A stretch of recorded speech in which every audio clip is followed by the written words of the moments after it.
ढेबेवाडी विभागातून एक धक्कादायक आणि दुर्दैवी बातमी समोर येत आहे।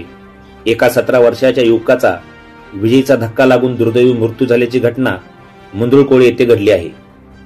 याबाबत पोलिसांकडून मिळालेली सविस्तर माहिती अशी की मुंदुळकोळी येथील युवक ओमकार पाटील वय 17 वर्ष शुक्रवारी नवीन घराच्या बांधकामावर पाणी मारत असताना त्याला विजेचा धक्का लागला व तो खाली पडला।